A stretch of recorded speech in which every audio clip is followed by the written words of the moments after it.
Estás viendo este vídeo, eso ya me dice algo. Has visto en la miniatura esa palabra extraña, casi mágica, Efatá, y has hecho clic. Déjame decirte algo y escucha bien. Lo que acabas de hacer no es casualidad. Hay algo que llevas tiempo sin poder escuchar, algo que te resuena pero que evade tu comprensión. Y ya te estás cansando, porque Efatá es una de esas palabras que todos suelen citar en retiros espirituales, que aparece bordada en cojines, que sale en homilías de reconciliación familiar. Efatá, ábrete. Bonito, cálido, inofensivo. Pero eso no es lo que dice el texto original. Hay una cosa que nadie te ha contado sobre esta palabra, y cuando la escuches en su verdadero sentido, vas a entender por qué tantas personas llevan décadas hablando de fe con palabras huecas, sin poder decir nada con verdadera claridad. Quédate conmigo, porque lo que Jesús pronunció en Marcos 7 no es una invitación, es un diagnóstico que puede describirte a ti. Imagina la escena. No estamos en Jerusalén, ni siquiera en una sinagoga. Jesús ha cruzado una frontera invisible. Está en Decápolis, 10 ciudades romanas, territorio pagano, el extrarradio del mundo religioso. Un lugar donde un judío devoto no debería andar, pero ahí está él. En ese margen le traen a un hombre, no viene solo, lo traen otros. Esto es importante, el hombre no ha buscado el encuentro. El encuentro le ha llegado a él sin que lo pidiera, sin que se preparara, sin mérito alguno. El texto griego lo describe con dos palabras muy precisas: cofón, sordo, y mogilalón, con dificultad para hablar. Fíjate en el matiz, no dice mudo, dice mogilalón, alguien que habla, pero mal, alguien que emite sonidos, pero no puede articular con precisión. ¿Por qué? Porque lleva tanto tiempo sin escuchar bien que ha perdido la referencia de cómo suena la verdad. Y lo peor, ya no lo nota. Repite eso en tu mente. Ha perdido la referencia de cómo suena la verdad. Porque lo único que ha oído durante años no era señal, era ruido. Jesús lo aparta de la multitud, lo lleva a la privacidad, le mete los dedos en los oídos, le escupe y toca su lengua, levanta los ojos al cielo. Y antes de pronunciar la palabra, antes de que suceda la transformación, el texto dice que hizo algo que en homilías suele saltar. Suspiró. Pero no es el suspiro que imaginas, y a eso volvemos en un momento. Primero veamos por qué la palabra que Jesús pronuncia no debería estar en el texto tal cual está. Marcos escribe en griego. Sus lectores son comunidades del Imperio Romano que hablan y leen griego koiné. Todo el Evangelio está en griego, todo, menos en 4 momentos. 4 veces Marcos para. Transliteraliza una palabra aramea al alfabeto griego y luego la traduce. 4 momentos únicos. Talitá cum, cuando resucita a la hija de Jairo. Abba, en Getsemaní. Eloi, Eloi, lama sabactani, desde la cruz. Y aquí, Efatá. ¿Por qué estas 4 palabras y no otras? Porque Marcos parece decir, esta palabra necesita ser escuchada en su lengua original antes de procesarla en la tuya. Necesitas el sonido antes que la traducción. ¿Por qué arameo y no hebreo? Piénsalo así. El hebreo era la lengua del templo, de los textos sagrados, de la institución religiosa. El arameo era otra cosa. Lengua de mercado, la calle, los pescadores, la gente sencilla que no accedía al aparato religioso. El arameo era la lengua antes de entrar al edificio y después de salir.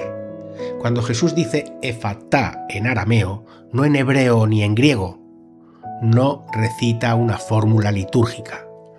Habla en la lengua que ese hombre reconoce, aunque no pueda escuchar bien. Está eligiendo deliberadamente la lengua que no necesita institución para llegar, pero la raíz de Efatá complica todo, porque Epetak, la forma verbal aramea completa de la que es contradicción, viene de la raíz PTH, Y esa raíz en el mundo semítico no es vaga, es concreta. Abrir, ser descerrajado, ser desbloqueado. Se usa en el Antiguo Testamento para puertas que ceden, bocas que empiezan a hablar, oídos que de repente perciben lo que antes no podían. Isaías 35:5, un texto mesiánico que Marcos sabe que sus lectores memorizan, dice: los ojos de los ciegos se abrirán, los oídos de los sordos se destaparán. Marcos construye un eco calculado. Jesús no improvisa un milagro, ejecuta un texto que llevaba siglos esperando cumplimiento. Pero hay un problema que cambia lo que creías entender. Aquí está el dato que transforma todo. Efatá es un imperativo, una orden directa, pero no cualquier imperativo. Es un imperativo en voz pasiva. En arameo, como en griego, la voz verbal no es solo detalle técnico, es información central. Voz activa, tú realizas la acción; voz pasiva, la acción te ocurre a ti. Un imperativo activo sería ábrete tú. Un imperativo pasivo es otra cosa, que seas abierto, que ocurra en ti algo que tú solo no puedes producir. ¿Ves la diferencia? Si fuera activo, el mandato recaería sobre el hombre. Jesús le diría: tienes que esforzarte, querer, hacer el trabajo interior. Entonces podrías encontrar miles de sermones que dirían: ábrele tu corazón a Dios, efatá, toma la decisión. Voluntad, disciplina, determinación. Pero el imperativo pasivo dice algo radicalmente distinto. Dice que el hombre no puede abrirse por sí mismo, que lo que está cerrado en él está cerrado más allá de su voluntad. Que Jesús no le ordena al hombre, le ordena a la condición del hombre, a la sordera misma. No es que no estés esforzando lo suficiente, es que llevas años intentando resolver con esfuerzo algo que nunca dependió de ti. Y aquí viene la pregunta directa que el texto te lanza. Si llevas años asistiendo a cultos, retiros, grupos de oración, si llevas años escuchando predicaciones, subrayando Biblias, tomando apuntes, y sigues sin poder decir con claridad qué crees, ¿no sabes por qué lo crees? ¿Ni qué cambia en tu vida por qué lo crees? Puede que el problema no sea falta de esfuerzo. Puede haber algo estructuralmente cerrado dentro de ti. Algo que lleva tanto tiempo cerrado que ya ni siquiera lo percibes como cierre, lo percibes como normalidad. Esto es lo que hacemos en este canal. Destripamos textos, no los domesticamos. Imagina a alguien, una persona que lleva 15 años yendo cada domingo a misa o culto. Conoce el vocabulario. Puede citar Filipenses 4:13, sabe que ágape no es eros.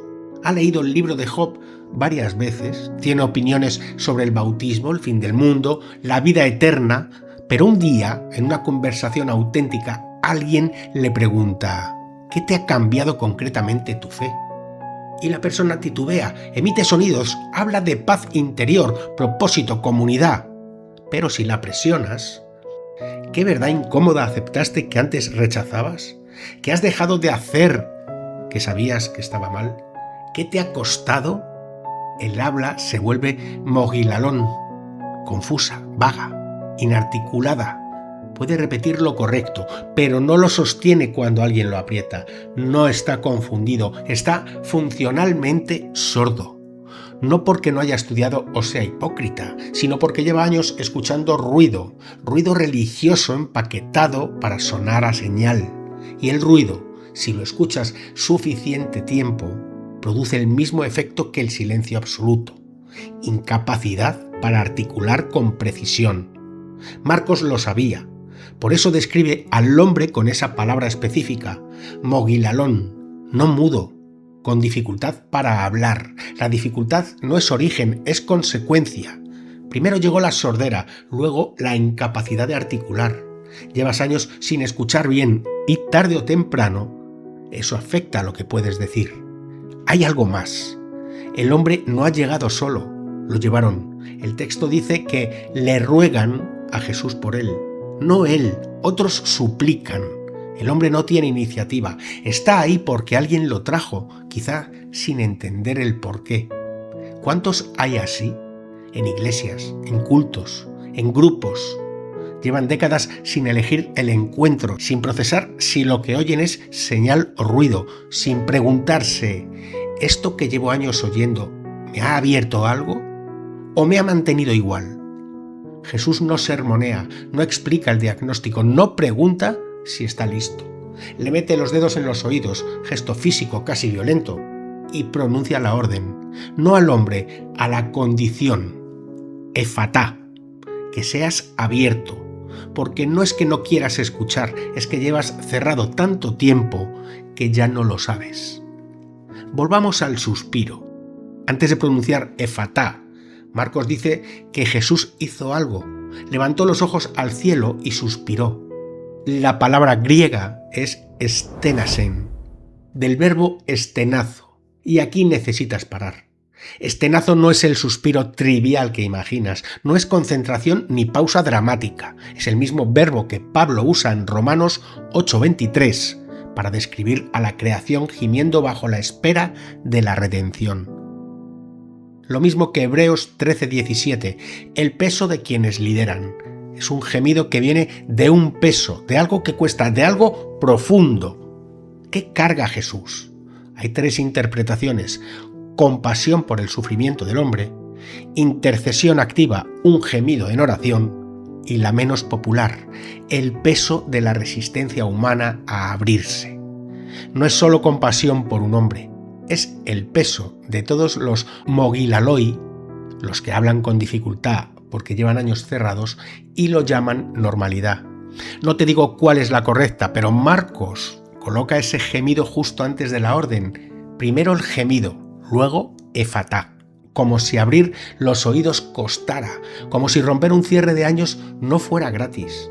Abrirte no solo te cuesta a ti, hay algo en ese proceso que también pesa del otro lado. Y sucede el milagro, el hombre escucha, habla, con claridad, correctamente. No con rodeos ni vaguedades, con precisión. Y aquí está la pieza más reveladora. Jesús les ordena, no lo cuenten a los testigos, a los que lo trajeron, al hombre, silencio. El texto dice de astelato autois, que prohibió con fuerza divulgarlo. ¿Y qué pasa? Pero cuanto más lo mandaba, tanto más lo divulgaban. El hombre que no podía hablar con claridad una vez abierto, no puede callar. Ni aunque se lo ordenen, lo que lleva cerrado años, cuando se abre, habla y no acepta discreción. Eso es apertura real, no es emoción pasajera. No es un subidón de retiro que se desvanece el lunes. La apertura profunda produce algo que no se puede contener. Si quieres seguir desterrando lo que los textos dicen antes de que alguien los empaquete, suscríbete, activa la campana, no para el próximo vídeo, para la próxima apertura. Hay una pregunta que el texto lleva 2000 años haciendo y casi nadie formula. ¿Por qué Marcos no traduce efatá en el momento en que Jesús la pronuncia? ¿Por qué la deja en arameo primero y solo al versículo siguiente añade que significa sé abierto? Una posible respuesta, porque la traducción es para los que leen a distancia.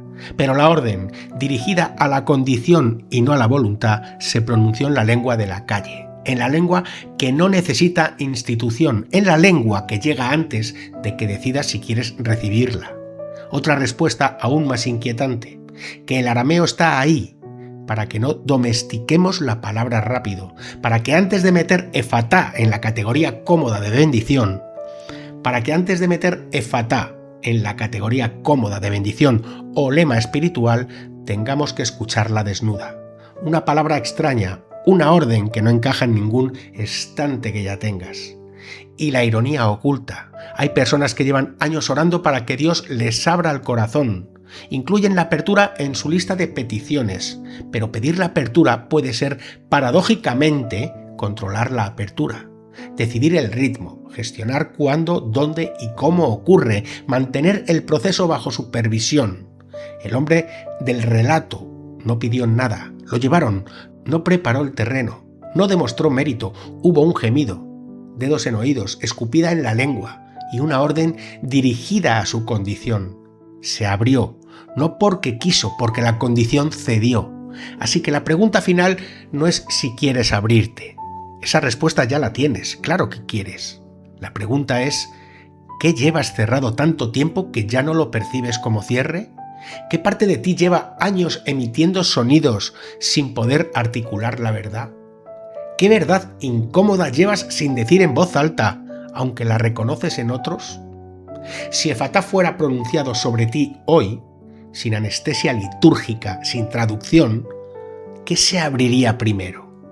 No te pido que respondas, te pido que lo sostengas, porque quizá no estás esperando apertura, quizá llevas años evitando que se abra. Hasta el próximo capítulo.